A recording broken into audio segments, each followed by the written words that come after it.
ಚಿಕ್ಕೋಡಿಯಲ್ಲಿ BJP ಹಿನ್ನಡೆಯಲ್ಲೇ ಇದೆ, ಕಾಂಗ್ರೆಸ್ ಮುನ್ನಡೆಯಲ್ಲೇ ಇದೆ. ಅಲ್ಲಿ ಸತೀಶ್ ಜಾರಕಿಹೊಳಿಯವರ ಪುತ್ರಿ ಸ್ಪರ್ಧೆ ಮಾಡ್ತಾ ಇರುವಂತಹ ಕ್ಷೇತ್ರ. ಬೆಂಗಳೂರು ಗ್ರಾಮಾಂತರದಲ್ಲಿ DK ಸುರೇಶ್ಗೆ ಈಗ ಮುನ್ನಡೆ ಅಂತ ತೋರಿಸ್ತಾ ಇದ್ದಾರೆ.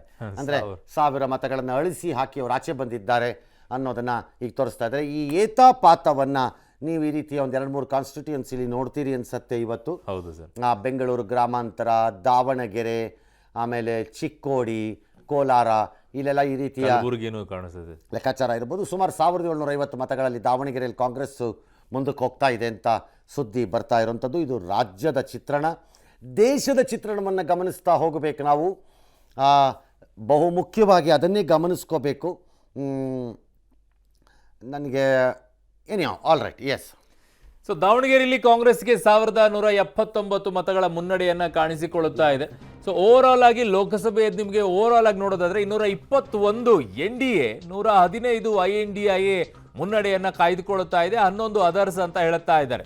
ಉತ್ತರ ಕನ್ನಡದಲ್ಲಿ ಕಾಗೇರಿಯವರಿಗೆ ಮುನ್ನಡೆ ಸಿಗ್ತಾ ಇದೆ. ಸೊ ಇಲ್ಲಿ ಈ ಬಾರಿ ಬದಲಾವಣೆಯನ್ನ ಮಾಡಿದ್ರು. ಅಭ್ಯರ್ಥಿಯನ್ನ ಅನಂತಕುಮಾರ್ ಹೆಗಡೆ ಅವರ ಬದಲಾಗಿ ಅಲ್ಲಿ ವಿಶ್ವೇಶ್ವರ ಹೆಗಡೆ ಕಾಗೇರಿ ಅವರಿಗೆ ಸೀಟನ್ನು ಕೊಟ್ಟಿದ್ದು.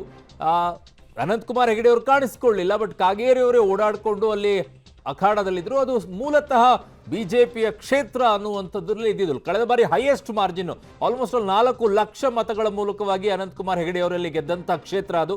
ಸೊ ಈಗ ಕಾಗೇರಿ ಅವರು ಮುನ್ನಡೆಯನ್ನ ಕಾಯ್ದುಕೊಳ್ತಾ ಇದ್ದಾರೆ ಸದ್ಯಕ್ಕೆ. ಅದು ಫಸ್ಟ್ ರೌಂಡ್ ಅಲ್ಲ, ಇಲ್ಲ ಅಂಚೆ ಮತಗಳಲ್ಲಿ ಅನ್ನುವಂಥದ್ದನ್ನ. ಕೊಯಮತ್ತೂರಿನಲ್ಲಿ ಈಗ ಅಣ್ಣಾಮಲೈ ಮುನ್ನಡೆಯನ್ನ ಕಾಯ್ದುಕೊಳ್ತಾ ಇದ್ದಾರೆ. ವೆರಿ ನೆಕ್ ಟು ಫೈಟ್ ಅಂತ ಹೇಳ್ತಾ ಇದ್ರು. ಕೊಯಮತ್ತೂರಿನಲ್ಲಿ ಅಣ್ಣಾಮಲೈ ಅವರು ಮುನ್ನಡೆಯನ್ನ ಕಾಯ್ದುಕೊಳ್ತಾ ಇದ್ದಾರೆ. ಸೊ ಏನಾಗ್ತಾ ಇದೆ ರಾಜ್ಯದಲ್ಲಿ ಮತ್ತು ದೇಶದಲ್ಲಿ ಅನ್ನುವಂಥ ಸ್ಕ್ರೀನ್ ಮೇಲೆ ನೋಡ್ತಾ ಇದ್ದೀರಾ. ಹಲವು ರಾಜ್ಯಗಳಲ್ಲಿ ಆಗ್ತಾ ಇರುವಂಥದ್ದನ್ನ ನಿಮಗೆ ಎಡಭಾಗದಲ್ಲಿ, ಸ್ಕ್ರೀನ್ನ ಎಡಭಾಗದಲ್ಲಿ ಕಾಣಿಸ್ತಾ ಇದೆ. ದೆಹಲಿ, ತಮಿಳುನಾಡು, ಉತ್ತರ ಪ್ರದೇಶ, ಬಿಹಾರ, ಆಸಾಂ ಎಲ್ಲ ರಾಜ್ಯಗಳ ವಿಚಾರದಲ್ಲೂ ಹೇಳ್ತಾ ಇದ್ದೀವಿ.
ಉತ್ತರ ಪ್ರದೇಶದಲ್ಲಿ ಒಟ್ಟು 80 ಕ್ಷೇತ್ರಗಳಿರೋದು. ಉತ್ತರ ಪ್ರದೇಶದ ಈಗ 44 ಕ್ಷೇತ್ರಗಳಲ್ಲಿ BJP ಮುನ್ನಡೆಯನ್ನ ಕಾಯ್ದುಕೊಳ್ಳುತ್ತಾ ಇದೆ. ಕಳೆದ ಬಾರಿಯಲ್ಲಿ 62-63 ಸೀಟ್ಗಳನ್ನ BJP ಗೆಲುವು ಕಂಡಿತ್ತು. ಈ ಬಾರಿ ಅವರ ಲೆಕ್ಕಾಚಾರಗಳು 69ರಿಂದ 71ರವರೆಗೂ ಹೋಗ್ತಾರೆ ಅನ್ನುವಂಥದ್ದು ಎಕ್ಸಿಟ್ ಪೋಲ್ಗಳಲ್ಲೂ ಕೂಡ ಕಾಣಿಸಿಕೊಳ್ಳುತ್ತಾ ಇತ್ತು. ಈಗ ಸದ್ಯಕ್ಕೆ ಮುನ್ನಡೆಗಳಲ್ಲಿ BJP 44 ಕ್ಷೇತ್ರಗಳಲ್ಲಿ ಮುನ್ನಡೆಯನ್ನ ಕಾಯ್ದುಕೊಳ್ತಾ ಇದೆ.